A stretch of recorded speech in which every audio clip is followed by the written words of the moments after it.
सबके सामने उस लड़के के साथ शादी से इनकार कर दो और मुझसे शादी का ऐलान करो, वरना मैं तुम्हारी सारी तस्वीरें पूरे समाज में फैला दूंगा।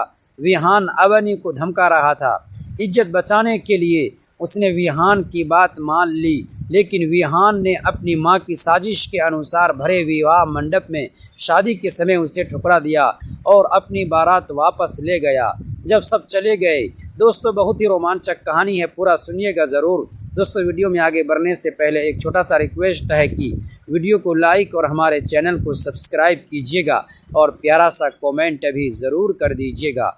दोस्तों चलते हैं आज की कहानी की तरफ। तभी एक भारी हाथ उसके कंधे पर आकर ठहरा। उठो, आज तुम्हारे साथ फेरे हैं।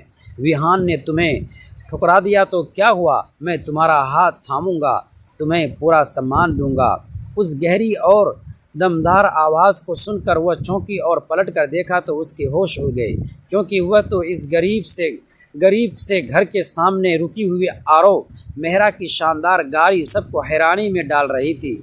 आज तक मोहल्ले में इतनी आलीशान और बड़ी गाड़ी किसी के घर के दरवाजे पर खड़ी नहीं देखी गई थी, और ये वही घर था, सुरेश शर्मा का घर, जिस पर यह गाड़ी तब से आती थी जब से अवनी और आरव मेहरा का रिश्ता तय हुआ था। यह बात भी सबके लिए हैरानी की वजह बनी थी, क्योंकि कोई इस बात पर यकीन नहीं कर पा रहा था कि हवेली का इकलौता वारिस आरव मेहरा एक साधारण से घर की लड़की से शादी करने जा रहा है, जिनके सामने ये लोग सिर्फ एक नौकर की हैसियत रखते थे। आज वही लोग उनके समधी बनने जा रहे थे। सुरेश शर्मा जी के घर के भीतर भी अजीब सी अफरा तफरी मची हुई थी।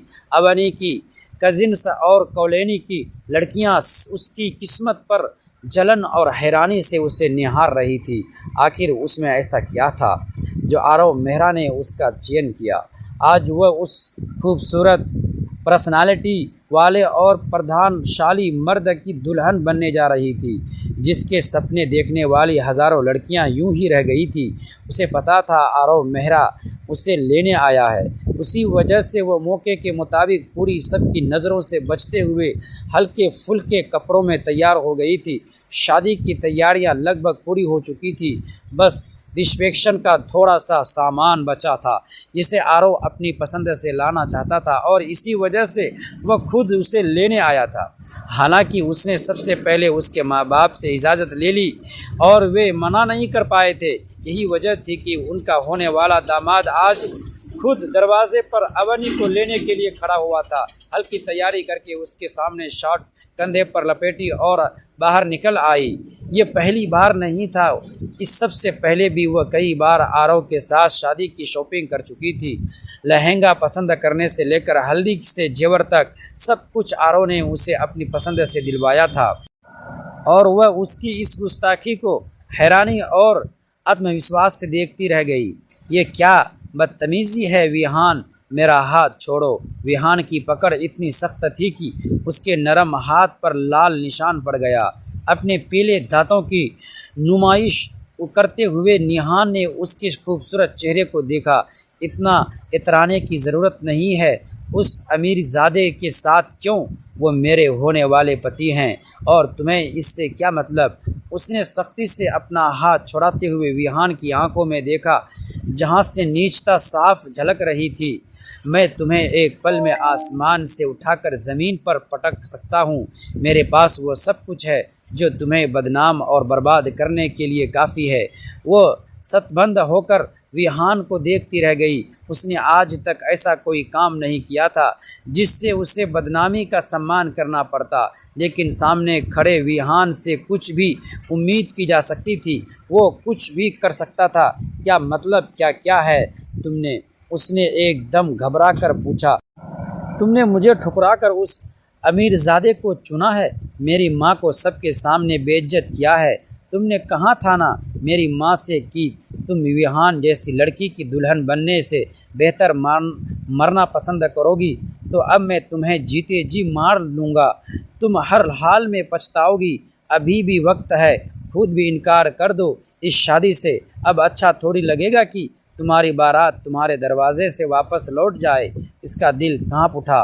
भगवान के लिए विहान ऐसा मत करना, मेरे पापा की इज्जत का ख्याल करो। आज तक तुम लोग मेरे पापा के सहारे इस काबिल बने हो और आज उसी की इज्जत को मिट्टी में मिलाने का इरादा रखते हो। वो इस इंसान को शर्म दिला रही थी जो शर्म और इज्जत का मतलब भी नहीं जानता था। पहले मैं तुमसे मोहब्बत करता था लेकिन अब मैं तुमसे नफ़रत करता हूँ। अवनी, तुमने मेरी मोहब्बत का मजाक उड़ाया है। तुम्हें पता था कि मैं तुम्हें पसंद करता था। विहान ने चेहरे को अफसोस के साथ देखते हुए 2 कदम पीछे हट गई। तुम अच्छी तरह जानते हो विहान की तुम कभी किसी से प्यार कर ही नहीं सकते। तुम्हारे दिल में सिर्फ हवस है, मोहब्बत नहीं। अब तुझे जाने दो, वारो मेरा इंतज़ार कर रहा है। विहान के पास से गुजरते हुए वो बाहर निकलने लगी, तभी उसकी आवाज़ ने फिर उसके कदम रोक लिए। चली जाओ, लेकिन वो दिन दूर नहीं जब वो आदमी तुम्हारा साथ छोड़कर चला जाएगा और तुम बस उसकी पीठ को जाता देखती रह जाओगी। पूरे पछतावे के साथ उसने इतने यकीन से कहा था कि बात मान लो। उसने पलटकर एक बार विहान की ओर देखा और सोचने लगी कि वो ऐसा कैसे कर सकता है। उसने आज तक ऐसी कोई गलती नहीं की थी, ऐसी कोई बात नहीं की थी जिससे उसकी इज्जत पर आंच आए, लेकिन विहान कहता था कि उसके पास कोई ऐसा राज है जो उसकी बनी बनाई इज्जत को मिट्टी में मिला देगा। अवनी अपने पापा सुरेश शर्मा जी को अच्छी वचन जाती थी। जब सब चले गए तब विहान मंडप में सिर्फ सन्नाटा बचा था। चारों तरफ बिखरे फूल, आधे बोझ चुके दिए और लोगों की फुसफुसाहटों की गूंज अब भी अवनी के कानों में चुभ रही थी। कुछ देर पहले तक जो जगह खुशियों से भरी थी वही अब उसके लिए अपमान का मैदान बन चुकी थी। अवनी की आंखों से आंसू लगातार बह रहे थे। उसके पिता एक कोने में सिर झुकाए बैठे थे और उसकी मां बार बार उसे संभालने की कोशिश कर रही थी। रिश्तेदारों की निगाहों में दया भी थी और सवाल भी, लेकिन सबसे ज़्यादा दर्द उसे इस बात का था कि विहान ने उसके भरोसे को तोड़ा था। वो जानती थी कि उसने तस्वीरों की धमकी देकर उसे मजबूर किया था, लेकिन उसे ये उम्मीद नहीं थी कि वह सबके सामने उसकी इज्जत मिट्टी में मिला देगा। उधर विहान अपनी माँ के साथ घर लौट चुका था। उसकी माँ के चेहरे पर जीत की मुस्कान थी। अब देखो लड़की की क्या हालत होगी, हमारे खिलाफ जाने की हिम्मत ही नहीं करेगी, उसने कहा। लेकिन विहान के चेहरे पर खुशी नहीं थी। जब उसने विहान मंडप में अवनी की आंखों में आंसू देखे थे तभी से उसके मन में बेचैनी थी। पहली बार उसे एहसास हुआ कि बदनाम लेने के लिए चक्कर में उसने एक बेगुनाह इंसान को चोट पहुंचाई है। इधर अवनी पूरी रात नहीं सो पाई। सुबह होते ही उसने एक फैसला लिया, वह अब रोएगी नहीं, किसी के सामने दुख को कमज़ोर साबित करेगी नहीं। उसने अपने आंसू पोंछे और अपने पिता के सामने जाकर बोली, पापा, जिसने मेरी इज्जत छीनने की कोशिश की है उसे उसकी गलती की कीमत चुकानी होगी। उसकी आवाज़ में पहली बार दुर्बलता थी। कुछ दिनों बाद अवनी ने उन तस्वीरों को और धमकियों के सारे सबूत इकट्ठा किए। उसने कानूनी मदद ली और पुलिस में शिकायत दर्ज कराई। जब विहान को नोटिस मिला तो उसके पैरों तले ज़मीन खिसक गई।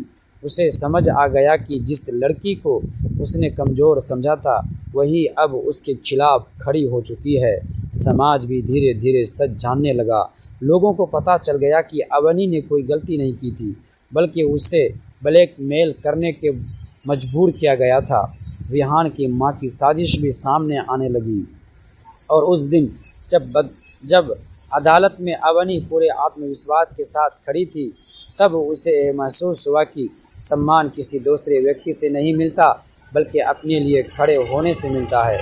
जिस मंडप में कभी उसका अपमान हुआ था वही घटना अब उसकी ताकत बन चुकी थी, क्योंकि उस दिन उसने सिर्फ एक रिश्ता नहीं खोया था बल्कि डर के सामने झुकना भी छोड़ दिया था।